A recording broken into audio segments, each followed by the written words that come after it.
देश में हज़ारों स्टूडेंट कॉम्पिटिटिव एग्ज़ाम्स की तैयारी करते हैं और उनमें से बहुत कम ऐसे होते हैं जो देश के सबसे टॉप यूनिवर्सिटी में एडमिशन का जिन्हें मौका मिलता है।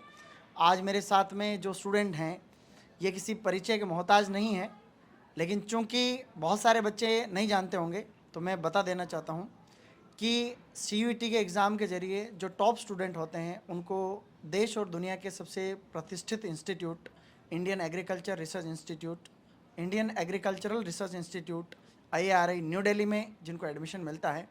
तो इस बार हमारे यहाँ से 8 बच्चों का आईएआरआई न्यू दिल्ली में सिलेक्शन हुआ है। उनमें से 3 बच्चे मेरे साथ में स्टूडेंट आज रॉयल इंस्टीट्यूट वार्षिक महोत्सव का आयोजन कर रहा है, जिसका नाम है आगाज़ 2025। तो उसमें हमने देश और मतलब पूरे देश भर से हमने हमारे पिछले साल के स्टूडेंट जिनका अलग अलग यूनिवर्सिटीज़ में सिलेक्शन हुआ है, उनको आमंत्रित किया है। तो मेरे साथ भी बच्चे जुड़े हैं, तो मैं आपका बहुत स्वागत करता हूं बेटा। आप मेरे साथ में उमेश हैं और आप ईश्वर और रवि, ये 3 स्टूडेंट अभी मेरे साथ हैं और बाकी जो है बाहर अलग अलग जगह पे जो है उनके इंटरव्यू चल रहे हैं, रवि प्रोग्राम को एंजॉय कर रहे हैं। तो मैं सबसे पहले आपको बधाई देना चाहता हूँ बहुत बहुत कि आप जो है गांव से निकल करके रॉयल इंस्टीट्यूट में पढ़ाई करके देश की सबसे टॉप यूनिवर्सिटी में जो है आप पढ़ रहे हैं। बहुत सम्मान की बात होती है। और आप जो है रॉयल के इस रघुनाथपुरा इस प्रकृति की वादियों में स्थित हमारा ये हॉस्टल है जिसमें हम बैठे हैं, तो आप लोग भी यहीं थे। ईश्वर हमारा ऑनलाइन स्टूडेंट है, बाकी आप दोनों यहाँ हमारे ऑफलाइन बैच के स्टूडेंट हैं। तो मैं सबसे पहले ये जानना चाहूँगा कि आपके गांव वालों को भी पता चला होगा कि आप आईएआरआई जो कि वहाँ पे इंटरनेशनल इंस्टीट्यूट कह सकते हो आप उसको, क्योंकि आउट ऑफ इंडिया के स्टूडेंट भी वहाँ पढ़ने के लिए आते हैं, तो बहुत सम्मान की बात होती है। तो आपको वहाँ जाकर के जो है एक कैसी फीलिंग आई आपको, सबसे पहले कैसा लग रहा है, मैं शॉर्ट में आपसे जानना चाहूँगा रवि। जी सर, वहाँ का माहौल मुझे बहुत ही प्यारा लगा। वहाँ पे हर चीज़, एजुकेशन का लेवल है, टीचर्स जो वहाँ पे होते हैं, साइंटिस्ट, वो वहाँ पे लगभग बहुत ही अलग अलग फील्ड के साइंटिस्ट होते हैं। हॉर्टिकल्चर में अपने को वेरियस साइंटिस्ट मिल जाते हैं, 20-30, और पर्टिकुलर हर वहाँ पे जैसे कि हर फील्ड का डिवीजन होता है। उस डिवीजन के जैसे 28 डिवीजन आईआरआई के अंदर मौजूद है। Soil science for example, horticulture, entomology, अच्छा। सबके अंदर अंदर स्पेशलिस्ट साइंटिस्ट होते हैं। वो अपने को पढ़ाते हैं, और जो सीनियर्स होते हैं उनकी भी अच्छी रैंक होती है, तभी वहाँ पे उनका एडमिशन होता है। बिल्कुल बिल्कुल। तो वो अपने को गाइडेंस सबसे अच्छी देते हैं। और कहने का मतलब, अगर अपन बिगड़ना भी चाहें तो भी वहाँ पे बिगड़ने का चांस नहीं है, क्योंकि अपने आसपास वाला वातावरण ही ऐसा है कि अपने वो वापस सुधार देगा। बिल्कुल। सबसे बड़ी बात आपने ये बोली कि जो साइंटिस्ट लोग हैं, जो स्पेशलिस्ट है सब्जेक्ट के, वही वहाँ पढ़ाते हैं। और इस बात में कोई शक नहीं है कि जो इंडियन एग्रीकल्चर रिसर्च इंस्टीट्यूट है वो बहुत जाना माना संस्थान है। वहाँ के साइंटिस्ट लोगों की देश और दुनिया में पहचान होती है, वहाँ से बाहर भी जाते रहते हैं। जो डेवलप्ड कंट्री है जहाँ एग्रीकल्चर बहुत अच्छा चल रहा है, वहाँ वो रेगुलर जाते रहते हैं और बाहर भी बच्चों को पढ़ाते हैं। तो उनसे पढ़ करके और उनके बीच में रह करके जो सीखने को मिलता है उसका एक जो है अलग ही क्लास होती है, लेवल होता है। तो हमारे साथ में भी ईश्वर है, हम वापस आपके पास आएंगे सर। अब ईश्वर है, ईश्वर हमारे ऑनलाइन स्टूडेंट है। तो कई बच्चों का ये रहता है कि नहीं, आप ऑफलाइन पढ़ोगे तो ही आपका सिलेक्शन होगा। तो आपने रॉयल इंस्टीट्यूट के ऐप से आपने ऑनलाइन पढ़ाई की और बिल्कुल गांव में घर पे बैठ करके पढ़ के फिर आप जो है इतनी प्रतिष्ठित यूनिवर्सिटी में आप पढ़ रहे हो, आपको कैसा लग रहा है, क्या कहना चाहेंगे आप? सर, सबसे पहले तो जब मेरा पिछली बार जब एग्ज़ाम हो गया था तो कुछ खास अच्छा रिज़ल्ट नहीं रहा था। उसके बाद मैंने यूट्यूब पर देखा कि कौन सी कोचिंग मुझे लेनी चाहिए। उस हिसाब से फिर मैंने ऑफ़लाइन तो मैं आ नहीं पाया, तो फिर मैंने ऑनलाइन ही लेने की सोचा। तो अभी मुझे एक किस्सा याद आ रहा है कि जब मैंने नया नया कोर्स लिया ही था, तो समीर सर की एक दिन क्लास हो रही थी। तो उन्होंने एक दिन ऐसे ही मजाक मजाक में कहा था कि ऑनलाइन वालों का तो सही है, जब मन चाहे तब समोसा खाने चले जाओ, चाय पीने चले जाओ, क्या है मतलब। सही बात। तो वो मुझे ऐसे लगा जैसे कि नहीं सर, सारे बच्चे ऐसे नहीं होते हैं। जैसे कुछ होते हैं जो जिनको मतलब पढ़ने का भी है, जो इसीलिए आए हैं। तो वो मतलब ऐसे थोड़ा सा मेरे दिमाग में वो बात रही मेरी आखिर तक। तो फिर उसके बाद मैं मतलब तैयारी करता रहा। टेस्ट सीरीज मैंने अच्छे से दी, मैंने टेस्ट अच्छे से दिए, मैंने डीपीपी एक्सरसाइज सब कुछ लगाया जो प्रॉपर ऑफलाइन वाले जो स्टूडेंट फॉलो करते हैं, मैंने घर रह कर भी वो फॉलो किया। तो आखिर में फिर जब रिजल्ट आया, काउंसलिंग हुई, तो आईआरआई दिल्ली मुझे मिल गया। बिल्कुल, आपने कितनी बड़ी बात बोली कि अक्सर जो ऑनलाइन स्टूडेंट होते हैं उनके बारे में ये रहता है कि वो तो बच्चे घर पे बैठे हैं, मना है तब क्लास ले ली, मना है तब उठ के चले गए। लेकिन ऐसा हमेशा नहीं होता। बहुत सारे बच्चे ऑनलाइन ऐसे भी होते हैं जो जिनकी पारिवारिक परिस्थितियाँ ऐसी नहीं होती कि ज़्यादा फीस को अफोर्ड कर पाए, तो वो घर पे रह के पढ़ते हैं, पूरा वही शेड्यूल मेंटेन करते हैं, फॉलो करते हैं जो यहाँ ऑफलाइन स्टूडेंट कर रहे होते हैं। और ये वास्तव में, और रॉयल इसका बिल्कुल इसका जो है पीछे से फीडबैक भी लेता है बच्चों से, बच्चे जो घर पे पढ़ते हैं उनको भी पूरा मोटिवेट करते हैं। क्योंकि हमारे जो ऑनलाइन बैचेज होते हैं उनके, हमारे यहाँ क्या है कि सारे बैच के मेंटर होते हैं, जैसे अलग अलग बैच के कोई अलग अलग सर मेंटर होते हैं। तो ऑनलाइन जितने भी बैचेज हैं उनके मेंटर हमारे डायरेक्टर सर ही रहते हैं, हमारे जीएल कुमार सर, तो वो बच्चों को टाइम टाइम पे मोटिवेट करते हैं, उनका शेड्यूल क्या है, रैंक क्या आ रही है, मतलब पूरा सिस्टमेटिक शेड्यूल है, मतलब बहुत अच्छा। उमेश, हम आपसे जानना चाहेंगे कि जो है आपको कैसा लग रहा है आईआरआई में पढ़ के? सर अलग ही माहौल है कि जैसे रॉयल में जो माहौल होता है ना पढ़ने का, वैसे वैसे ही वहाँ पे भी माहौल है। और सब लोग काफ़ी अच्छे हैं, सब हमें पढ़ने के लिए कहते हैं और हमें आगे क्या फ्यूचर में क्या करना है, क्या स्कोप है, उसके बारे में और चीज़ें बताते रहते हैं। हाँ हाँ। हमें आगे एमएससी में क्या सब्जेक्ट लेना चाहिए, कि हमें कैसे पढ़ना चाहिए, कौन सी बुक्स पढ़नी चाहिए, वो हमें सब सजेस्ट की जाती है वहाँ पे बिल्कुल। पढ़ने के लिए। देखिए, जैसे कि रॉयल बच्चों को ये सिखाता है कि आपको किस प्रकार से सीयूटी की तैयारी करके अलग अलग सब्जेक्ट, अभी सीयूटी का एग्ज़ाम होता है तो कहीं इंस्टीट्यूट वालों को पता ही नहीं रहता कि काउंसलिंग की प्रोसेस भी नहीं पता है, टू बी ऑनेस्ट, ये सच बात है। एंड कहीं दिक्कत आती है बच्चों को तो कोई ना कुछ सुनने वाला होता है, कई लोग काउंसलिंग में भी गलती कर देते हैं। तो हम पूरा का पूरा, हमारी टीम जो है रिसर्च करती है, केमिस्ट्री की हमारे यहाँ बहुत अच्छी फैकल्टी है, पूरी नीट वाली फैकल्टी बच्चों को सीयूटी में पढ़ाती है। बायोलॉजी का भी वही स्टैंडर्ड है, एग्रीकल्चर में तो वास्तव में है ही, अच्छा है, एग्रीकल्चर का अपना बहुत अच्छा है। लेकिन एक्चुअली यहाँ से जाने के बाद में जब आप कॉलेज में जाते हो, कई कॉलेजेस ऐसे होते हैं जहाँ पे जो है सीनियर का लेवल भी वही होता है, जो सीनियर ने सीनियर से सीखा वही बच्चों को फिर आने वाली प्रेशर को मतलब जो फ्रेशर्स होते हैं उनको भी वही मिलता है। तो आईआरआई में ये माहौल मिलता है बच्चों को कि उनके जो सीनियर होते हैं, कोई यूपीएससी की तैयारी कर रहा है, अपन अक्सर ऐसा देखते हैं कि भाई कि आईआरआई से पढ़ा हुआ स्टूडेंट कोई आईएएस बन गया, कोई आईपीएस बन गया, और बेशक डॉक्टर एमएस स्वामीनाथन भी आईपीएस थे उस समय, और फिर वो जो है इस फील्ड में वापस आए, और अभी भी हम देखते रहते हैं। पिछली बार भी हमने यहाँ पे जो है प्रहलाद नारायण शर्मा जी को इनवाइट किया था, वो भी अपने रॉयल में पहले पढ़ाते थे और अभी जो है वो आईआरआई में पढ़े, उसके बाद में वो आईएएस बन गया अभी लास्ट ईयर। तो ये बहुत सम्मान की बात होती है इतने बड़े इंस्टीट्यूट में। वर्ल्ड वाइड स्टूडेंट जहाँ पे आते हैं तो आपको ये भी, देश के बाहर के जो देश हैं, जो डेवलप्ड कंट्रीज़ है या जो अदर कंट्री, तो आपको वर्ल्ड वाइड एक जो है आपको माहौल मिलता है जहाँ पे आप लोग सीख पाते हैं कि वहाँ का कल्चर क्या है, लैंग्वेज क्या है।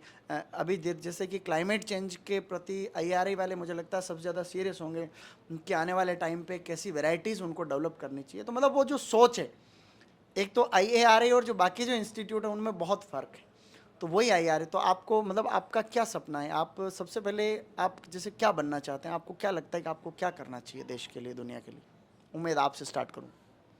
सर पहला तो है कि साइंटिस्ट बनने का तो है सपना, कि एक रिसर्च साइंटिस्ट बनना है, बिल्कुल और एग्रोनॉमी में ही करना है मुझे आगे बिल्कुल। ऐसा। हाँ, बहुत अच्छा आपने सोचा ही, आपको साइंटिस्ट बनना है, एग्रोनॉमी आपको लगता है। ईश्वर, आपको क्या लगता है कि आपको किस सब्जेक्ट में और कैसा आगे फ्यूचर आपको सर खुद के मैंने लिए? पहले भी पिछले इंटरव्यू में भी बताया था कि मुझे शुरू से ही टीचिंग का शौक रहा है, ओके, तो मैं अभी इसी फील्ड में आगे कुछ लाइक प्रोफेसर बनने का मेरा अभी तक सपना है। बहुत अच्छा, प्रोफेसर बनना चाहते हैं। तो सबसे ज़्यादा अच्छे प्रोफेसर की डिमांड है आज की तारीख में, चैलेंजिंग है जो एजुकेशन फील्ड है, नई एजुकेशन पॉलिसी में यही कहा गया है, और जो अपनी 6th डीन कमेटी है उसमें भी यही कहा गया है। आप क्या बनना चाहेंगे? सर मैं अभी अभी अलग अलग फील्ड को एक्सप्लोर कर रहा था, तो मुझे जैसे जो पसंद आ रहा है वो एक तो एंटरप्रेन्योर साइड है, दूसरा बिजनेस साइड, और तीसरा कि अगर मैं एग्रीकल्चर में भी रहूँ तो भी मुझे बड़े स्केल पे लोगों के लिए काम करना है, कि मैं ज़्यादा से ज़्यादा लोगों के पास पहुँच सकूँ और मानवता के लिए काम कर सकूँ। बिल्कुल ये मुझे लगता है। बिल्कुल, बहुत अच्छा है कि आप मानवता के लिए करना चाहें। हम लोग जो है जितनी भी वैरायटीज़ पढ़ते हैं हम, चाहे फ्रूट है, वेजिटेबल या कोई भी क्रॉप की, तो आधी से ज़्यादा वैरायटी पूसा नाम से स्टार्ट होती है। तो वो जहाँ पे आप पढ़ रहे हैं वही इंस्टीट्यूट ये सब वैरायटी रिलीज करता है। मुझे लगता है कि बहुत आपको सीखने को मिलेगा। अब मैं थोड़ा रॉयल पे आना चाहूँगा, क्योंकि वहाँ जाना और जाने से पहले जो हिडन स्टोरी है वो बच्चे जानना चाहते हैं। तो आप जो है रवि, आपसे स्टार्ट करेंगे कि आप रॉयल में किस प्रकार से आपको वो माहौल मिला कि सीयूईटी के पैटर्न को समझते हुए यहाँ अलग अलग सब्जेक्ट के स्पेशलिस्ट कितनी मेहनत करते हैं, स्टडी मटेरियल से लेकर के यहाँ का मैनेजमेंट, डिसिप्लिन से लेकर के, क्योंकि एक बच्चे को एक डायरेक्शन देना बहुत ज़रूरी काम होता है। क्योंकि इस उम्र के अंदर क्या है कि कई प्रकार के जो है डिस्ट्रैक्शंस होते हैं जहाँ बच्चा भटकता है, तो उसमें हमारे डायरेक्टर सर की भूमिका, और यहाँ पे कैसा आपको माहौल मिला। लास्ट में टेस्ट सीरीज भी हमने बहुत रखी, तो उसमें भी क्या फ़ायदा मिला, शॉर्टकट में आप किस प्रकार से इसको एक्सप्लेन करना चाहेंगे? जी सर, मैं एक्सीडेंट के अंदर मैं जर्नी बता देता हूँ।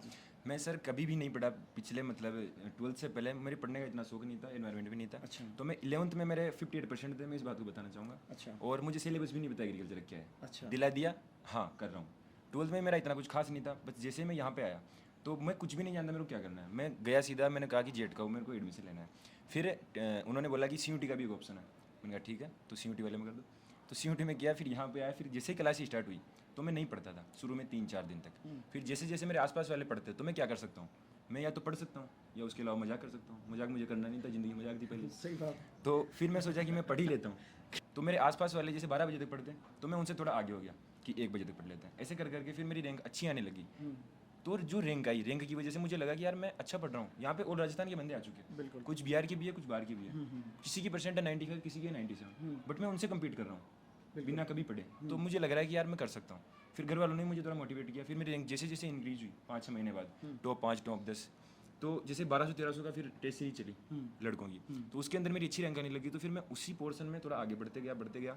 पूरे सिलेबस को साथ लेके मैं कवर करते चला। बिल्कुल। मेरी आदत थी कि जो भी टीचर्स कुछ बोल रहे हैं, जैसे कि फॉर एग्जांपल ऑर्गेनिक के जो सबसे बेस्ट टीचर हैं, अगर वो कुछ बोल रहे हैं तो उसके पीछे कारण है। बिल्कुल। मुझे उन्होंने कहा कि ऑर्गेनिक में 300 रिएक्शन है और इनको याद नहीं कर सकते, बंदे डरते हैं नीट वाले, तो अपन क्या करें। तो उन्होंने कहा कि ऑर्गेनिक को शुरू के पहले पेज से पढ़ के आखिरी पेज तक रोजाना पढ़ना है, ठीक है। जब भी कॉपी खोलो। तो मैंने ये बात मान ली, सीधी मानना है क्योंकि अपने को 12 महीने का काम है। तो फिर मैंने यही किया, जैसे आपने बताया कि वेराइटीज़ को ऐसे याद करें, तो मैंने वैसे ही किया क्योंकि आपने कुछ एक्सपीरियंस से बोल रहे हो। बिल्कुल। तो इसी वजह से फिर मैं बातों को कॉपी कर करके सिलेबस को कवर करके फिर अच्छा रिजल्ट निकल गया, मुझे पता भी नहीं है। बिल्कुल। ऐसा हो गया। नहीं, बहुत बहुत अच्छा बताया आपने भी। टीचर्स की भूमिका रहती है, बच्चा अब टीचर से सीखे कितना। एनवायरनमेंट सबसे हाँ, बेस्ट था। बिल्कुल। एनवायरनमेंट मेरे आसपास वाले पढ़ रहे थे इसलिए मैं पढ़ा। अगर आसपास वाले नहीं पढ़ते तो शायद मुझे लग रहा है कि मैं उन्हीं के लगभग रहता। बिल्कुल बिल्कुल। ये बहुत अच्छी बात बताई आपने कि एक्चुअली क्या है कि यहाँ जो नया स्टूडेंट आता है ना, गांव से आता है बिल्कुल, या जो शहर से भी आते हैं, तो गांव में माहौल इतना नहीं रहता, मतलब पढ़ने का थोड़ा इतना नहीं रहता सराउंडिंग। तो यहाँ पे नया स्टूडेंट आता है तो हम क्या उसको जगाते हैं, मतलब 12 बजे तक आपको पढ़ना है, आपको जो है 11 बजे तक पढ़ना, मतलब ऐसा बच्चे को मोटिवेट करते हैं कम से कम आप 12 बजे तक तो पढ़ें या 11 बजे तक पढ़ें। लेकिन जैसे ही वो यहाँ पे 5-15 दिन, महीना भर निकालता है, उसके बाद में उसको सुलाना पड़ता है कि अब 12 बज गई, अब सो जा, क्योंकि उसके अंदर जो जो उसकी आत्मा है वो जाग चुकी होती है कि नहीं अब मुझे कुछ करना है। मतलब कंपटीशन में घुस जाता है वो कि मेरे साथी की यार रैंक अच्छी आ रही, मेरे नहीं आ रही, मतलब और घर वालों ने भेज रखा है, कुछ तो करना चाहिए। तो मतलब उसकी अंतरात्मा जो है उससे वो फीलिंग आने लग जाती है उसको। तो फिर उसको टेस्ट सीरीज की रैंक लास्ट में, तो मतलब वो एक बहुत बड़ी बात होती है। सब जगह ये माहौल आपको नहीं देखने को मिलता। ईश्वर, मैं आपसे जानना चाहूँगा कि ऑनलाइन का जो अभी वर्ड है, जैसे अलग अलग प्रकार के इंस्टीट्यूट, हम नीट में देखें तो यूपीएससी में देखें तो आईआईटी वगैरह के अंदर जो है ऑनलाइन फील्ड जो है बहुत बड़ा होता जा रहा है। तो आपको क्या लगता है कि रॉयल वाले जो है ऑनलाइन में किस प्रकार से कर रहे हैं और बच्चों के लिए कितना वो कंफर्टेबल है ऑनलाइन घर पे बैठे रह के पढ़ना? आपने पढ़ा तो आपको बिल्कुल लगा होगा कि यार कि भाई मुझे बिल्कुल ऑफलाइन जैसी फीलिंग आ रही है। ऐसा क्या अनुभव रहा आपका? आप प्लीज़ बच्चों को बताएं। सबसे पहले तो मैं ये कहना चाहूँगा कि ऑनलाइन ऑफलाइन में मुझे कोई फ़र्क दिखा नहीं कंटेंट में और पढ़ाने के तरीके में कुछ, क्योंकि वही क्लासेस जो ऑफलाइन में हो रही है वही लाइव चल रही है ऑनलाइन में। और ये रहता था कि अगर डाउट है तो आप कमेंट करके भी पूछ सकते हो, और ऑनलाइन काउंटर है उससे भी आप पूछ सकते हो। कंटेंट जो ऑफलाइन में मिला है आपको, फिजिकल कंटेंट, वो आपको घर तक अवेलेबल हो जाता है, उसमें भी कोई दिक्कत नहीं रहती। तो ओवरऑल कोई फ़र्क नहीं है लाइक ऑनलाइन और ऑफलाइन। बस फ़र्क है तो वो है माहौल का।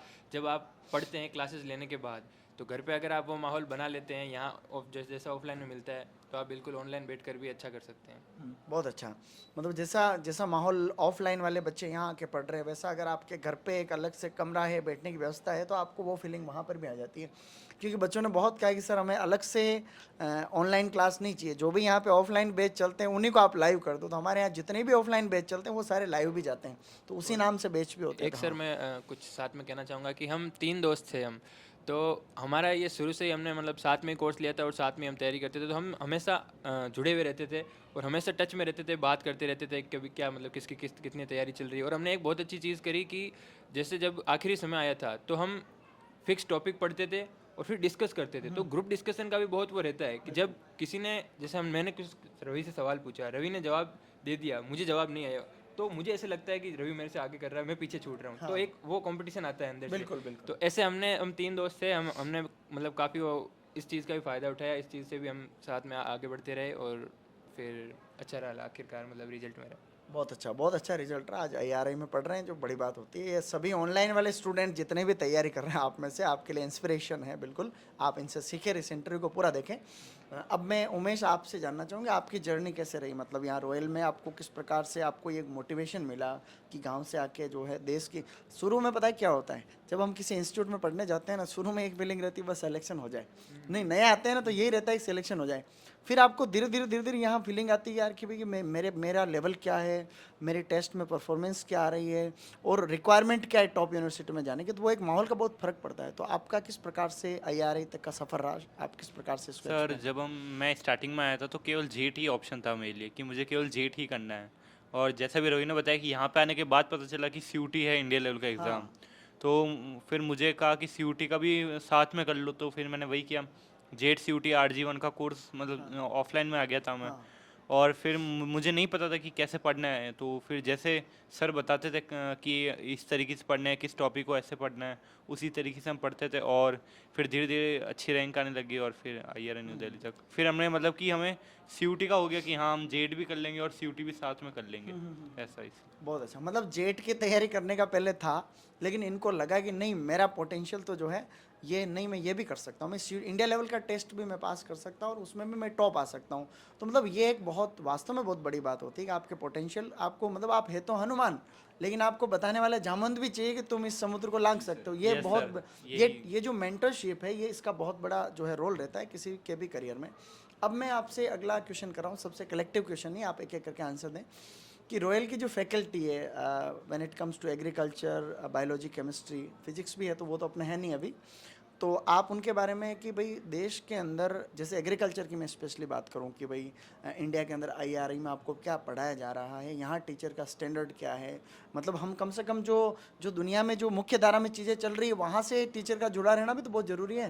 भाई आपको पता चला कि क्लाइमेट चेंज के लिए देश और दुनिया काम कर रही है, IRA काम कर रहा है, बाकी इंस्टीट्यूट काम कर रहे हैं, और हमारे यहाँ टीचर को पता ही नहीं है कि आज के 20 साल बाद एग्रीकल्चर में क्या चैलेंजेस आएंगे, तो टीचर को भी अपडेट रहना बहुत ज़रूरी रहता है। तो आप इस बारे में क्या कहना चाहेंगे कि सारे सब्जेक्ट के जो टीचर्स हैं, आप नाम भी मेंशन कर सकते हैं, तो उनको आपको मतलब कैसा आप कहना चाहेंगे कि नहीं उनका लेवल बिल्कुल अप टू डेट है और समय के अनुसार है? सर लेवल तो अप टू डेट है कि मतलब जो हम पढ़ते हैं ना वहाँ पे, तो हमें पता चलता है कि हाँ ये चीज़ तो हमें सर ने पहले ही पढ़ा दी थी वहाँ पे, उससे भी ज़्यादा पढ़ा दिया होता है। हम बहुत सी बार सर को जब उस चीज़ का क्वेश्चन पूछते हैं या क्रॉस क्वेश्चन करते हैं तो वो भी ये पूछते हैं कि ये तुम्हें किसने बताया, तो हमें तो ये पता होता है कि हमें तो कोचिंग से याद है। हाँ सही बात है। हाँ, ऐसा बिल्कुल। बिल्कुल। आप बताओ ईश्वर। सर जो भी फैकल्टी है यहाँ पे, पहली बात हर एक स्पेसिफिक सब्जेक्ट के लिए स्पेसिफिक फैकल्टी है। और जैसा कि एग्रीकल्चर में है तो एग्रीकल्चर में हमें इतना पढ़ा दिया जाता है कि वो इवन हमारे BSc के जो साइंटिस्ट है वो भी चौंक जाते हैं कि मतलब बंदे इतने पढ़ रहे हैं तो फिर हमें पढ़ाने की ज़रूरत ही क्या है। वो कई बार ऐसा बोलते हैं हमें, तो बहुत मतलब CUT में तो बहुत मतलब इतना आता भी नहीं है, लेकिन हम जितना पढ़ लेते हैं वो हमारे आगे काम आता है BSc में। बिल्कुल। ये टीचर्स अलग अलग, मतलब टीचर शायद 50 हो गए सर अब, है ना? हाँ, ज़्यादा है। हाँ 50 से ज़्यादा हो गए, लगभग 100 के आसपास टीचिंग होगा अभी। 100 के आसपास। लगभग 100। हाँ, तो पिछले साल हमारे RG1 बैच के अंदर 50 के लगभग हमको टीचर्स ने पढ़ाया। प्रत्येक जो भी लेसन है सर देखते हैं GL सर कि कौन सा पार्ट है जो कौन सी टीचर अच्छा पढ़ा सकते हैं। जैसे केमिस्ट्री जो है, केमिस्ट्री के अंदर की तरुण सर, उपसर से योगिक सबसे अच्छा पढ़ाते हैं। बिल्कुल। तो वो एक जो लेसन है वो हर जितने भी बैच है उनके अंदर वो कवर कर देते हैं। तो कहने का मतलब ये है कि हॉर्टिकल्चर सोनू सर सबसे अच्छा पढ़ाते हैं, तो हॉर्टिकल्चर सोनू सर ही पढ़ाएंगे लगभग। हाँ, मतलब ये एक है। तो जिस टीचर में जो क्वालिटी है वो उसको उस क्वालिटी को सब वो कर दें सब, तो ये सबसे बेस्ट है और यही है सर लगभग। बिल्कुल, मतलब टीचर का स्पेशलाइजेशन क्या है, जैसे सोनू सर है वेजिटेबल साइंस अच्छा पढ़ा रहे हैं, हॉर्टिकल्चर अच्छा पढ़ा रहे हैं, या तरुण सर अभी आपने नाम लिया, तो ऐसे सारे सब्जेक्ट अपने अपने फील्ड में माहिर है। समीर सर क्या पढ़ा रहे हैं कि भाई प्लांट फिजियो अच्छा पढ़ा रहे हैं तो वो पर्टिकुलर सब्जेक्ट पढ़ा रहे हैं, डॉक्टर OP सर क्या पढ़ा रहे हैं तो वो अपना रिप्रोडक्शन अच्छा के लिए अलग-अलग, मतलब हर एक सब्जेक्ट के लिए। मुझे ये बताते हुए बहुत खुशी हो रही है कि आपने जो आज के 10 साल पहले या 15 साल पहले जो नीट के जाने माने इंस्टीट्यूट है, नीट की जो डॉक्टर के लिए तैयारी कराते हैं, उनमें जो स्टैंडर्ड था कि जो, और एग्रीकल्चर में तो देखो अभी डेवलपिंग फील्ड है, तो आज रॉयल इंस्टीट्यूट का ये लेवल है कि जो उस समय वो नीट में कर रहे थे, आज के 5-7 साल पहले मतलब नीट का एक पीक टाइम आया था जब बहुत सारे इंस्टीट्यूट अच्छा कर रहे थे। अभी कुछ इंस्टीट्यूट तो उसमें जो है डाउनफॉल में आ गए हैं। तो रॉयल आज सबसे टॉप इस सीयूटी के मामले में देश में खड़ा है, आपको क्या लग रहा है? मतलब आपको आईआरआई में गए, वहाँ और भी कंट्री से आए होंगे, साउथ इंडिया से भी आए होंगे, तो मुझे नहीं लगता कि देश के अंदर रॉयल से बड़े स्तर पे और कोई इंस्टीट्यूट इस फील्ड में काम कर रहा होगा। सर मैं अभी किसी भी कोचिंग का नाम नहीं लेना चाहता, बट ऐसी मैंने देखी भी नहीं है कोचिंग जिससे एक बैच में 2 बंदे हो, 2 लड़के सेम कोचिंग से वहाँ पे चले गए। रॉयल में 11 जने राजस्थान के हैं फर्स्ट ईयर में, 33 में से ओ बाप रे, उनमें से 8 जने रॉयल के हैं, बहुत अच्छा। 7 जने रॉयल के हैं, एक आया नहीं था इस वजह से। तो कहने का मतलब ये है कि यहाँ पे ऐसा ही नहीं है कि एक ही लड़का मेहनत कर रहा है, कि जैसे कि जन्म जाति किसी में है कि वो शुरू से पढ़ता रहा है तो वो आगे भी पढ़ लेगा, चाहे वो किसी भी कोचिंग में रहे, वो यूट्यूब पे ढूंढ लेगा। बट यहाँ पे ऐसा है कि मैं जैसे कुछ भी नहीं जानता था, बट मैं भी इनके साथ लग के वहाँ पे चला गया। तो हर लड़का जो है पढ़ पढ़ के अपना लेवल ऊपर करके, बिल्कुल रॉयल ऐसी चीज़ें करने का मतलब जैसे जीबी ब्यूटी के अंदर 16 सीटें राजस्थान की, उनमें से 18 सीटें शायद, उनमें से 14 वहाँ पे अभी ज्वाइन है, और 2 जनों ने BHU ले लिया। तो कहने का मतलब ये है कि एक तरफा वो है। हाँ, मतलब रॉयल का आप देखें, अब आईआरआई में तो ये लोग चले गए, लेकिन आईआरआई के बाद में जो सेकंड इंस्टीट्यूट आता है वो GBPUAT पंतनगर आता है, उत्तराखंड। तो वहाँ पर एक स्टेट के 40% स्टूडेंट जा सकते हैं, 16 सीट है वहाँ राजस्थान की। तो उन 16 सीट में से 14 बच्चे तो खाली रॉयल इंस्टीट्यूट के ही हैं। आप देखिए कितनी बड़ी बात है ये अपने आप में, तो बहुत अच्छा लगता है। और आप जो है कहना चाहें प्लीज? सर इस पे मैं ये कहना चाहूँगा कि ये जो इतना एक तरफा जो रहता है हमारा रिजल्ट, इससे कई बार ये डाउट उठता है कि कहीं पेपर तो लीक नहीं हो रहा है। कई बार ये मैंने लोगों को कहते हुए सुना है कि एक ही कोचिंग से इतने कैसे निकल सकते हैं, लेकिन उन्हें ये नहीं पता कि यहाँ क्या माहौल है, क्या फैकल्टी है, इतना कोई कर नहीं रहा दूसरा, इसीलिए यहीं से निकलते हैं। बिल्कुल, ये इसी में मैं एक पॉइंट और ऐड करना चाहूँगा। एग्रीकल्चर सुपरवाइजर के बैच में भी मैंने इस बार कहा था, और पिछली बार 370 सीट थी अभी सुपरवाइजर में, उसमें से 125-26 सिलेक्शन अपने अकेले इंस्टीट्यूट से पूरे राजस्थान में। तो ये कई बार जो राजस्थान के बाकी लोग हैं या देखते हैं कि भाई कहीं कहीं इंस्टीट्यूट वाले कोई पेपर सेट तो नहीं कर रहे, कहीं पेपर आउट तो नहीं करा रहे, और ये हमारा चैलेंज भी होना चाहिए। मैंने सुपरवाइजर के बैच को भी बोला, मैंने कहा ऐसे तैयारी करो जम के, हम लोग तो कर ही रहे, क्योंकि खुद के अंदर भी देखो रहना चाहिए जुनून। अब इंस्टीट्यूट का रोल था, लेकिन अगर आपके मन में नहीं होता अच्छा करने का, तो मुझे नहीं लगता है कि हम कर पाते। तो मैंने सुपरवाइजर के बैच में भी ये बोला कि मैंने कहा कि आप कर सकते हैं, और इतना अच्छा हमें सिलेक्शन चाहिए कि मतलब कमेटी बैठ जाए सरकार की तरफ से कि जांच करो ये एक जगह से कैसे सिलेक्शन हो गया सारे सारे। यही है सर, यहाँ के टीचर्स को इतना एक्सपीरियंस है, जैसे खान सर आपको पहले बता देते हैं कि ये 2000 सुपरवाइजर 21 में आया, और मैं कह सकता हूँ कि वेराइटी आएगी तो ये 3 ही आएगी। सोनू सर कहते हैं 2025 आएगा ही आएगा, वो फिक्स है।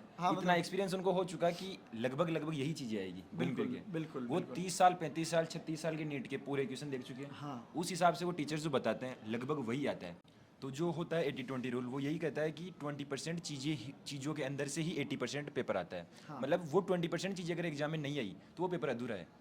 किसी भी टॉपिक के अंदर, जैसे फॉर एग्जांपल टमाटर बढ़ा है, उसके अंदर से अगर वो डिजीज नहीं आया तो फिर वो डिजीज अनइम्पोर्टेंट है करने का मतलब। बिल्कुल। जैसे 5 साल तक अगर वो डिजीज नहीं आया तो जो स्टूडेंट्स है उनका उस पर ध्यान कम जाएगा, यार ये तो अनइम्पोर्टेंट है, तो फिर करने का मतलब एक एजुकेशन का लेवल नीचे गिर जाएगा। बिल्कुल। इस वजह से 80-20 रूल हर जगह लागू होता है। तो जैसे कि फॉर एग्जांपल 2000 जो अपने पन्ने होते हैं पूरे सिलेबस के, उसमें से 400 पन्ने होते हैं, उनमें से 80 तो नहीं कर सकता मैं, लेकिन 60% पेपर आ जाता है। बिल्कुल। जो लड़के 2000 पन्ने नहीं पढ़ पाए, लगभग एटलीस्ट वो 400 पन्ने पढ़ ले। मैं तो यही कहता था खुद से, जब भी मैं डिमोटिवेट होता था कि यार रवि तू इतना देख, तेरे पास 12 महीने का टाइम है और तू 2000 पन्ने नहीं रट सकता क्या? नहीं पढ़ सकता क्या?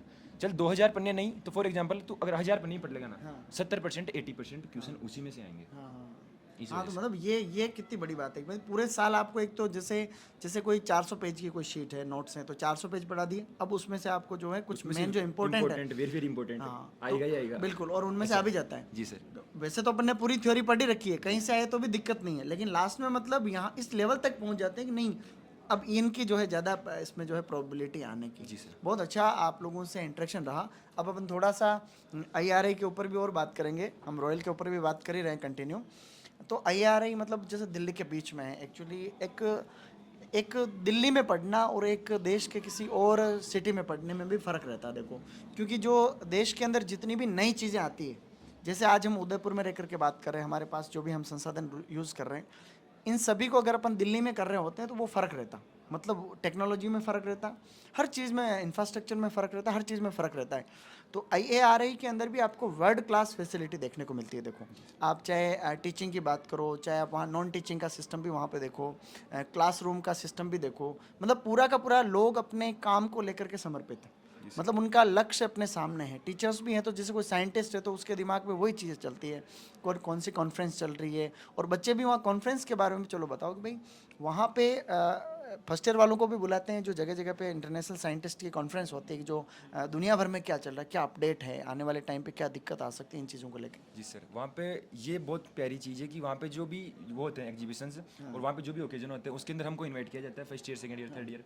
तो जैसे अभी पिछले 2 महीने पहले वहाँ पे बिल गेट्स आए थे, तो हमने देखा तो हमें लगा कि यार बिल गेट्स जो दुनिया का सबसे अमीर आदमी रह चुका है, वो भी यहाँ पे आया, किस हाँ, कारण बिल्कुल आए से? थे। यहाँ से जीन लेकर वहाँ जाने के लिए, हाँ हाँ हाँ। खुद उगाने के लिए। तो करने का मतलब ये एक लेवल रहता है। दूसरी चीज़ जो हमारा इंटेक्शन रहता है, हमारा जो मेस है, उस मेस के अंदर जो हमारे सामने बैठ के खाना खाते हैं वो PhD वाले, MSc वाले और साइंटिस्ट खाना खाते हैं। हाँ, तो बिल्कुल। उनकी से इंटरेक्शन रहता है और उनका जो गोल एम बड़ा रहता है। बिल्कुल। फॉर एग्जांपल सबका गोल वहाँ पे जो साइंटिस्ट रहते हैं उनका, जैसे फॉर एग्जांपल टमाटर के एक साइंटिस्ट है, हाँ, वो ये चाहते हैं कि मैं एक ऐसी वेराइटी बनाऊँ जो पूरी दुनिया के लिए काम करे बिल्कुल और बिल्कुल बेस्ट से बेस्ट चीज़ चलते हैं। बिल्कुल। तो कहने का मतलब उनका गोल बड़ा है, उनका एम बड़ा है, तो वो कहीं ना कहीं हमें भी ऊपर करते हैं। हाँ बिल्कुल। तो ये बहुत प्यारी चीज़ है इंटरेक्शन। जो हॉस्टल है आसपास देखोगे आप कि जैसे अपने रूम को छोड़ के 3 रूम छोड़ के एक आईएएस बन गया, अच्छा, तो हाँ कितनी प्यारी चीज़ है। हाँ, वो वही मेन चीज़। हमारे मेस में हर 5वें दिन 10वें दिन तक कोई ना कोई मिठाई आती रहती है कि फॉर एग्जांपल उन सर का वहाँ पे हो गया तो उन्होंने मिठाई भेजी है। तो ये बहुत प्यारी चीज़ है।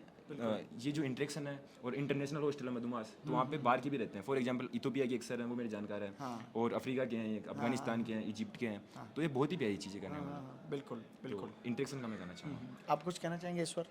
सर जो मुख्य बातें थी वो तो रवि ने पहले ही हाँ, बता हाँ, दी, बिल्कुल। क्योंकि यही है कि मेस में माहौल मेस का, और वो क्योंकि एक वो होता है लाइक कि जो मस्ती मजाक करने वाला अगर हम एनवायरनमेंट में रहेंगे तो पढ़ने की मन में भी नहीं आएगी। लेकिन वहीं अगर हम देखेंगे कि सीनियर्स हैं जो हमें यही सजेस्ट कर रहे हैं कि आपको ये करना चाहिए, वो करना चाहिए, तो मन में भी वही आएगी फिर कि हाँ हमें समय बर्बाद नहीं करना चाहिए, अभी से हमें लग जाना चाहिए। तो ये चीज़ रहती है। दूसरी बात, प्रोफेसर जो है वो आपको साइंटिस्ट है वही प्रोफेसर है हमें, तो उनका शॉर्ट एंड स्वीट कंटेंट होता है, और क्योंकि वही पेपर बनाएंगे आगे जाके, तो वो जो पढ़ाते हैं उन्हीं में से सवाल आने आगे चल के, तो वो एक बहुत बड़ी बात होती है। और तीसरी बात ये है कि मतलब जो बड़ी बड़ी सेलिब्रिटीज़ हैं, लाइक जो जैसे भी शिवराज चौहान जो हमारे वो आए थे, PM मोदी सर भी आते रहते हैं, तो वो हर जगह नहीं जा सकते। वो कहाँ जाएंगे? वो टॉप इंस्टीट्यूट में ही जाएंगे, तो वो IRI ही आते हैं। तो हमें एक मौका मिलता है इनसे भी मिलने का, उन्हें देखने का कि वो है रहता है। हाँ, मतलब सेलिब्रिटी मान लो आप, जैसे देश के कृषि मंत्री है, वो लोग देखते ही नहीं है, खाली नाम पढ़ने में आता है, और वहाँ रेगुलर बेसिस पे आते रहते हैं कौन, क्योंकि ICR का अध्यक्ष होता है एक तरीके से, केंद्रीय कृषि मंत्री होता है, और प्रधानमंत्री जी भी वहाँ आते रहते हैं। तो ये बहुत एक एक्सक्लूसिव आपको सबके साथ में मतलब देख के सीखता है व्यक्ति। सबसे बड़ा लर्निंग का यही है, लर्निंग बाय सीइंग। आप देखो और सीखो। वहाँ पर जो प्रोग्राम होता है सर, वहाँ पे नास कॉम्प्लेक्स है हमारे पास में, उसके अंदर हर 15 दिन या 30 दिन के अंदर जो भी वैरायटी होती है उसको बाहर किसानों को बताया जाता है। किसान इनवाइट करते हैं पूरे देश से, वो आते हैं और हम उनसे बात करते हैं कि सर आप यहाँ पे कैसे आए, अच्छा KVK के थ्रू आप यहाँ पे आए। साइंटिस्ट उनको बताते हैं बहुत ही प्यारी लैंग्वेज में कि ये वैरायटी है, जैसे भी धान की हुई थी पिछले 8 दिन पहले 2 वैरायटी निकली, उसके बारे में किसानों को बताया, UP के और लोकल दिल्ली के। तो उनको वो साइंटिस्ट बताते हैं, तो हम भी पास में बैठते हैं, तो एक लगता है कि यार जो चीज़ हो रही है वास्तव में वो अप्लाई हो रही है अपने देश के अंदर, और काम हो रहा है वास्तव में। बिल्कुल ऐसा होता है। हाँ, इसी बात में मैं और ऐड करना चाहूँगा। हम देखो ये वाला फील अपने रॉयल में पहले ही देने की कोशिश करते हैं। जैसे आज हमारा जो कार्यक्रम है, आज हम एनुअल फंक्शन सेलिब्रेट कर रहे हैं, और आगाज़ 2025 नाम है उसका, उसी में आप सभी आए हुए हैं। तो उसमें आज हमारे जो चीफ गेस्ट है वो जोबनेर एग्रीकल्चर यूनिवर्सिटी जो है SKNAU, उसके वाइस चांसलर कुलपति आ रहे हैं डॉक्टर बलराज सिंह जी। तो वो अपने आप में प्रोटेक्टेड कल्टीवेशन के दुनिया भर में जाने माने साइंटिस्ट है, मतलब उनका मतलब बहुत बहुत लेवल है वो। तो वो कई कॉलेज के डीन रहे, पहले NRCSS के डायरेक्टर रहे। तो मतलब हम हमारे यहाँ इंस्टीट्यूट में भी आप लोगों ने देखा ही होगा कि साल भर हम संडे को जो सेमिनार करते हैं उसमें हम किसी न किसी साइंटिस्ट को बुलाते हैं, किसी एडमिनिस्ट्रेटिव ऑफिसर को बुलाते हैं, तो वो आपको ये चीज़ें सब बताते भी रहते हैं, और आप वहाँ पर भी इसको बड़े स्तर पर और देख रहे हैं, तो मतलब एक अलग अनुभव आपको मिल रहा होगा। इस बार मैंने भी यहाँ, हमने GL सर के कहने से रॉयल इंस्टीट्यूट में हमने एक हाईटेक हॉर्टिकल्चर की यूनिट बनाने की कोशिश करी थी। तो इस बार हमने स्ट्रॉबेरी उगाई, तुमने वीडियो वगैरह देखे होंगे। तो हमने यहाँ अपने रघुनाथपुरा कैंपस में, क्योंकि देखो उदयपुर सिटी के अंदर रह रहे हैं तो जगह कम मिलती है, ज़मीन मिलना भी बड़ी बात होती है। तो हमने क्या, मिट्टी बाहर से मंगवाई। तो बाहर से हमने यहाँ से 25 किलोमीटर दूर देबारी है, तो देबारी वो डबोक से हमने मिट्टी मंगवाई यहाँ पे, और फिर वहाँ पे हमने स्ट्रॉबेरी की खेती की और सक्सेसफुली हमने स्ट्रॉबेरी ग्रो की। तो वो एक बहुत अच्छा अनुभव था। और हम 11th-12th के बच्चों को विजिट भी करवाते हैं उसमें, उनको उनसे ही काम करवाते हैं। 12th के बच्चों को प्रैक्टिकल करवाते हैं उसमें। स्ट्रॉबेरी है तो स्ट्रॉबेरी का बेड बनवाना, इस बार मैंने ड्रिप लगवा दिया थोड़ी सी जगह में, तो ड्रिप लगवाना, वो सब उनको दिखाने की कोशिश कर रहे हैं। अगली बार मेरा प्लान है हाइड्रोपोनिक्स करना चाह रहे हैं हम लोग यहाँ पे। और इस बार क्या है कि अभी गर्मी में तो लगा नहीं पाए, अभी या तो इसमें या सर्दियों में हम लोग इसको कर लेंगे। हाँ बिल्कुल, आईआरआई में तो देखो बहुत अच्छी अच्छी टेक्नोलॉजी आपको देखने को मिलेगी, देखो अलग ही क्लास मिलेगी। उमेश, आप कुछ कहना चाहेंगे? अब हम फाइनल करने जा रहे हैं इसको, क्योंकि लंबा वीडियो हो जाएगा और भी बातें करेंगे अपन, तो शॉर्ट में आप बताना चाहेंगे आईआरआई या आपका एक्सपीरियंस?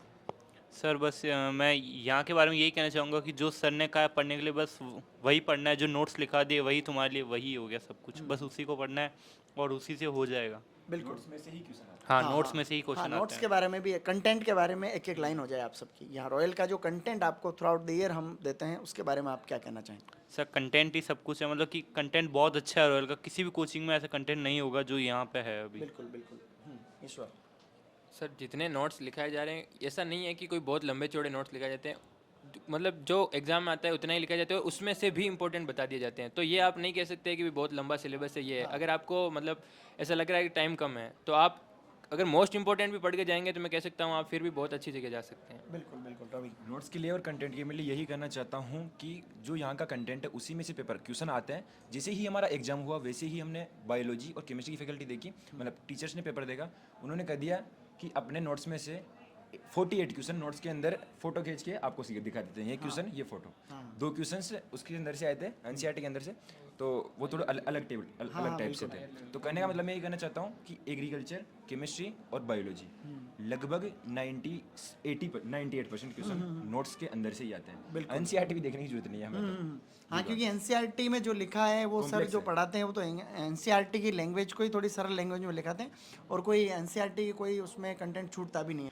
तो साथियों, ये आपने सुना स्टूडेंट्स की ही जुबानी, जो कि आईआरआई में पढ़ रहे हैं बच्चे दिल्ली के अंदर। और सफलता कोई जन्मजात नहीं होती, किसी के जन्म के साथ में कोई ठप्पा नहीं आता जो है शरीर के ऊपर कि ये बच्चा आगे आगे चल करके इतिहास बनाएगा, दुनिया के लिए ये जो है नई कोई चीज़ स्थापित करेगा, नई कोई खोज करेगा, अनुसंधान करेगा। मेहनत करके किसी भी लक्ष्य तक पहुंचा जा सकता है, ये इन बच्चों ने आपको बताया और इन्होंने करके दिखाया। तो किस प्रकार से एक इंस्टीट्यूट की और एक मेंटर की भूमिका होती है वो भी आपने बहुत अच्छे से अलग अलग करके एक्सप्लेन किया। और आज आप जो है देश के सबसे टॉप यूनिवर्सिटी और इंस्टीट्यूट के अंदर पढ़ रहे हैं, और इसके बाद में भी आपको आगे भी बहुत सारी चीज़ें और जानने को मिलेगी। जैसे जैसे आप वहाँ से एक्सपीरियंस लेंगे वैसे वैसे आपको लगेगा कि मुझे इस फील्ड में मुझे एक्सपर्टाइज करना चाहिए, इसमें मुझे स्पेशलाइजेशन करना है, दुनिया की डिमांड ये है आने वाले टाइम के। क्योंकि दुनिया में अभी आने वाले टाइम में सबसे बड़ा जो चैलेंज है वो है क्लाइमेट चेंज का। तो क्लाइमेट चेंज को झेलने के लिए एग्रीकल्चर को तैयार करना है। जो टॉप यूनिवर्सिटी में बच्चे पढ़ रहे हैं जहाँ इनके ऊपर काम होता है, तो आपके ऊपर बड़ी जिम्मेदारी भी आएगी आने वाले टाइम पे कि हम जो बायोटिक और एबायोटिक स्ट्रेसेस हैं तो उनके लिए रेजिस्टेंट हम लोग किस प्रकार से वेराइटीज़ बना सकें, जो बायो फोर्टिफिकेशन के जरिए हम लोग किस प्रकार से न्यूट्रिएंट इंडस्ड वेराइटीज़ बना सकें। इस प्रकार से कई मुद्दे हैं। जैसे कि आपने देखा हरित क्रांति के अंदर जिब्रेलिक एसिड का कितना इंपॉर्टेंट रोल था कि जो बड़े पौधे हो जाते थे जिब्रेलिक एसिड की वजह से, तो हमने जिब्रेलिक एसिड को बनाने वाले एंजाइम को म्यूट किया और आपने ड्वार्फ और सेमी ड्वार्फ वैरायटी बना दी। तो बायोटेक्नोलॉजी का जो आने वाला टाइम है उसमें किस प्रकार से हम जेनेटिक इंजीनियरिंग के जरिए हम जेनेटिकली मॉडिफाइड क्रॉप्स हम बना पाएंगे और उन किस प्रकार से उनको खाने लायक बना पाएंगे। अभी तो हम लोग जो है ज़्यादा वैरायटी बना रहे हैं, उनको भारत सरकार अप्रूव नहीं कर रही है। आने वाले टाइम पे बिना खतरों की वैरायटी हमें बनानी है जिनका लोगों के ऊपर या क्लाइमेट के ऊपर कोई इस तरीके का कोई इम्पेक्ट नहीं हो, ऐसी वैरायटी आगे चल करके बनानी है। और ऐसा माहौल भी आपको मिल रहा है। और रॉयल इस प्रकार की बहुत सारी लंबे चौड़े बच्चे तैयार कर रहा है, लंबी सेना पूरी तैयार हो रही है हमारी आने वाली चुनौतियों से निपटने के लिए, चाहे देश में हो चाहे दुनिया में हो। और हम आगे भी इस प्रकार से अच्छे अच्छे इंटरव्यूज़ आपके लिए लेके आते रहेंगे। आप बिल्कुल इसको देखना और इनसे सीखना ज़रूर। ये बहुत बच्चे गांव से निकलने के बाद में इतनी टॉप जगह गए हैं, ये कोई छोटी बात नहीं होती। और नकारात्मकता के माहौल से आपको बाहर निकल करके इनकी बातों को सच मानना है आपको, क्योंकि सच्ची बोला इन्होंने और कर दिखाया है। एक मैं आखिरी बार दिल से रॉयल को आभार व्यक्त करना चाहूँगा, क्योंकि अगर रॉयल नहीं होता तो आज हम गांव से उठकर गांव में ही रह जाते। ये एक रॉयल का बहुत बड़ा योगदान है कि आज हम दिल्ली तक पहुंच पाए हैं। तो मैं दिल से एक बार आभार व्यक्त करना चाहूँगा। सेम बात मैं यही करना चाहता हूँ। योग्यता ने रॉयल ने मुझे मेरी योग्यता बता दी। मुझे पता भी नहीं था मैं पढ़ सकता हूँ। कहने का मतलब मुझे बता दिया गया कि यार रवि तू याद कर सकता है, तू पढ़ सकता है। अब आगे के लिए मैं थोड़ा पॉजिटिव हूँ कि यार कर सकता हूँ मैं। क्या दिक्कत है कि मैंने कम्पीट किया है लड़कों के साथ जिनके 95 भी है, 97 भी है। तो मुझे पता चल गया ये बात। बिल्कुल।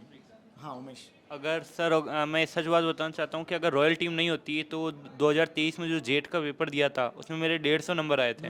अच्छा। तो मैं उसी में कोई गवर्नमेंट कॉलेज लेके चला जाता। हाँ हाँ। अगर फिर मतलब जेट के पेपर के बाद मुझे जैसे रॉयल टीम मिली उन्होंने मुझे बताया कि ऐसा है, मतलब कि कोचिंग है, वहाँ पे आपको पढ़ाया जाएगा अच्छे से, आपका सिलेक्शन अच्छी जगह होगा। फिर मैंने जब लॉन्ग ईयर किया यहाँ पे, तब जाके मेरा IRN न्यू दिल्ली में हुआ। हाँ, हाँ, हाँ। बाकी मैं कहीं और किसी और कॉलेज में होता अभी। बहुत अच्छा, बहुत ही शानदार। रॉयल इंस्टीट्यूट का ये काम है, हम इस बात को लेकर के प्रतिबद्ध है कि हम आगे भी इस प्रकार से स्टूडेंट को मोटिवेट करते रहेंगे, क्योंकि हमारा काम है। रॉयल इंस्टीट्यूट बच्चों से जो भी नाम मात्र की फ़ीस लेता है, वो फ़ीस इसीलिए लेता है कि हम बच्चों को एक सही राह दिखा सकें, सही रास्ता दिखाएं। क्योंकि आज की तारीख में भटकी हुई दुनिया में ये जो सोशल मीडिया का ज़माना है, हज़ार तरीके की चीज़ें, बच्चे डाइवर्ट होते रहते हैं। रॉयल एक मेंटर का काम कर रहा है, रॉयल बच्चों के लिए एक अभिभावक का काम कर रहा है। हम लोग आगे भी इस तरीके से बच्चों को मोटिवेट करते रहेंगे, और जो है देश के लिए, दुनिया के लिए हम लोग इसी प्रकार से मानव कल्याण में काम करते रहेंगे। Thank you so much. आज बच्चे आप इतनी दूर से हमारे यहाँ आए, बहुत बहुत जो है आपका धन्यवाद।